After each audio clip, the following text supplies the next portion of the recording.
আকৌ এটা নতুন ভিডিঅ'লৈ আপোনালোকক সকলোকে পুনৰবাৰ অসম কুইক চেনেললৈ স্বাগতম জনাইছোঁ।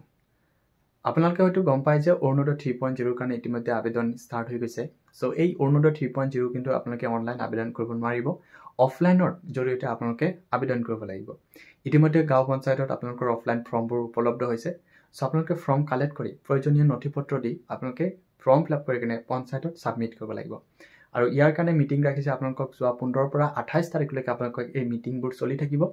চ' আপোনালোকক ডকুমেণ্টছবোৰ ভেৰিফিকেশ্যন কৰিব বা আপোনালোকে কি যোগ্যতা মানি চলি আপোনালোকে আবেদন কৰিব লাগিব সেইবোৰ আপোনালোকক কি কৰা হ'ব, গাঁও পঞ্চায়তৰ ফালৰ পৰা চাই থকা হ'ব।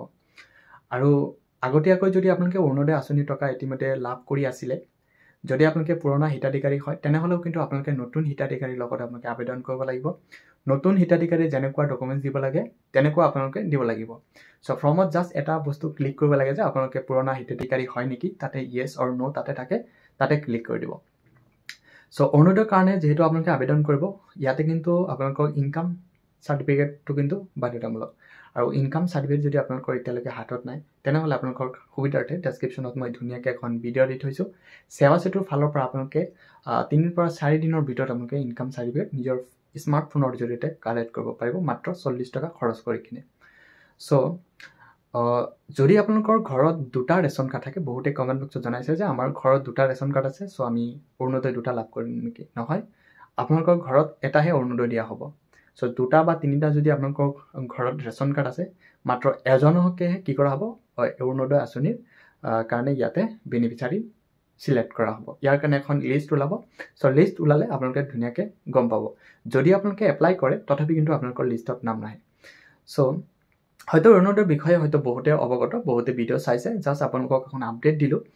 আৰু ইয়াৰ পিছত আপডেটটো হ'ল, যদি আপোনালোকৰ ঘৰত ছাত্ৰ ছাত্ৰী আছে আৰু হায়াৰ ষ্টাডিৰ কাৰণে যিহেতু এতিয়া PRC থকাটো মেণ্ডেটৰী কৰিছে, পাৰ্মানেণ্ট ৰেচিডেঞ্চ চাৰ্টিফিকেট, যিহেতু এইটো হায়াৰ ষ্টাডিৰ কাৰণে অসম চৰকাৰৰ ফালৰ পৰা কি কৰা হয়, দিয়া হয়।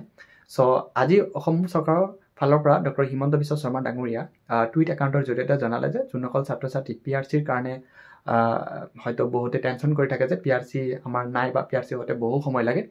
চ' ইতিমধ্যে সেৱা সেতুৰ ফালৰ পৰা আপোনালোকে কি কৰিব পাৰিব, এতিয়া ল'ৰা ছোৱালীক PRC এপ্লাই কৰি কিনে 4 পৰা 5 দিনৰ ভিতৰত আপোনালোকে স্মাৰ্টফোনৰ জৰিয়তে কি কৰিব পাৰিব, PRC কালেক্ট কৰিব পাৰিব। চ' যদি আপোনালোকে PRC কালেক্ট কৰাত যদি বেছি সময় লাগে তেনেহ'লে আপোনালোকে কি কৰিব পাৰিব, কমপ্লেইন কৰি কিনে সময়মতে আপোনালোকে যাতে লাভ কৰে সেইটোৰ কাৰণে আপোনালোকে কি কৰিব পাৰিব, সেৱা সেতুত কমপ্লেইন কৰিব পাৰিব। চ' এতিয়া আমি আগবাঢ়িছোঁ ইয়াৰ নেক্সট আপডেট। বহুত মহিলাই কিন্তু অপেক্ষা কৰি আছে যে আমাৰ যিহেতু কৈছিলে যে ডক্টৰ হিমন্ত বিশ্ব শৰ্মা ডাঙৰীয়া যে আত্মসহায়ক গোটৰ মহিলাসকলক কি কৰা হ'ব, লাখপতি বাইদেউ বনোৱা হ'ব। চ' লাখপতি বাইদেউৰ কাৰণে ফৰ্ম ফিল আপ যিহেতু কৰিছিলে, চ' ফৰ্ম ফিল আপ বহু সময় হৈ গ'ল কিন্তু এতিয়ালৈকে কিন্তু 1 টকাও নাপালে। বহুতে বহু কিবা কিবি কৈ আছে। ইতিমধ্যে আপোনালোকৰ 3য় পৰ্যায়ৰ ভেৰিফিকেশ্যন কমপ্লিট হৈছে। 33 লাখ মহিলাক চিলেকশ্যন কৰিছে। চ' 33 লাখ মহিলাক জানুৱাৰী মাহত আপোনালোকক প্ৰথম কিস্তিৰ টকাটো বেংকৰ DBT মাধ্যমৰ জৰিয়তে সোমাই দিম বুলি এখন আপডেট আপোনালোকক জনাইছে। চ' ইয়াৰ পইচাটো আপোনালোকে ভাল ব্যৱহাৰ কৰিবলৈ আপোনালোকক ৰিকুৱেষ্ট কৰিছে, যাতে আপোনালোকে নেক্সট কিস্তিটো যিহেতু 10,000 টকা যদি আপোনালোকে ভালকৈ ব্যৱহাৰ কৰে আকৌ আপোনালোকক 25,000 টকা দিব। চ' এনেকৈ আপোনালোকে আগবাঢ়ি যাব পাৰিব। চ' আপোনালোকে জানে যে প্ৰজ্ঞান ভাৰতী স্কিমৰ জৰিয়তে হয়তো যোৱা বছৰ বহুত ছাত্ৰ ছাত্ৰীক স্কুটি প্ৰভাইড কৰিছিলে, কিন্তু এইটো বৰ্ষত হয়তো আপোনালোকে গমেই পায় যে এতিয়া অসমত অনলি স্কুটিৰ কাৰণে এটা ট্ৰেণ্ডিং চলি আছে। এইটো বৰ্ষত কিন্তু আপোনালোকে যদি অনলাইন কোচিং কৰি আছিলে বা যদি আপোনালোকে বহিৰাজ্যত যদি আপোনালোকে কোচিঙৰ কাৰণে এডমিশ্যন কৰিছিলে, অসমৰ কোনো ধৰণৰ কলেজত যদি আপোনালোকে এডমিশ্যন কৰা নাছিলে বা ঘৰতে ইউটিউবৰ জৰিয়তে যদি আপোনালোকে JEE নীটৰ কাৰণে কোচিং কৰি আছিলে, তেনেহ'লে কিন্তু এইটো বৰ্ষত আপোনালোকক স্কুটি নিদিব। এইটো 100% কনফাৰ্ম কৰি দিছে যে অসমৰ মুখ্যমন্ত্ৰী ডাঙৰীয়াই ধুনীয়াকৈ এখন নিউজ চেনেলৰ জৰিয়তে কৈ দিছে যে যোনসকল ছাত্ৰ ছাত্ৰী এইটো বৰ্ষত কোনো ধৰণৰ এডমিশ্যন কৰা নাই অসমৰ যিকোনো ইউনিভাৰ্চিটি বা কলেজত, তেওঁলোকক এইটো বৰ্ষত এই প্ৰজ্ঞান ভাৰতী স্কিমৰ দ্বাৰা কি কৰা নহ'ব, স্কুটি দিয়া নহ'ব। চ' যোনসকল ছাত্ৰ ছাত্ৰী অসমৰ এতিয়া UG, BA, BSc, BCom বা তেওঁলোকে BSc নাৰ্ছিং বা ITI গভৰ্ণমেণ্ট কলেজত বা LLB যিকোনো যদি আপোনালোকে এইটো কোৰ্চ কৰি আছে অসমৰ যিকোনো কলেজ বা ইউনিভাৰ্চিটিত, তেনেহ'লে আপোনালোকক এইটো বৰ্ষত ধুনীয়াকৈ স্কুটি লাভ কৰিব পাৰিব। চ' স্কুটিৰ বিষয়ে মই এইটো চেনেলত বহুত আপডেট দি থৈছোঁ, আপোনালোকে তাৰ পৰা চাব পাৰে।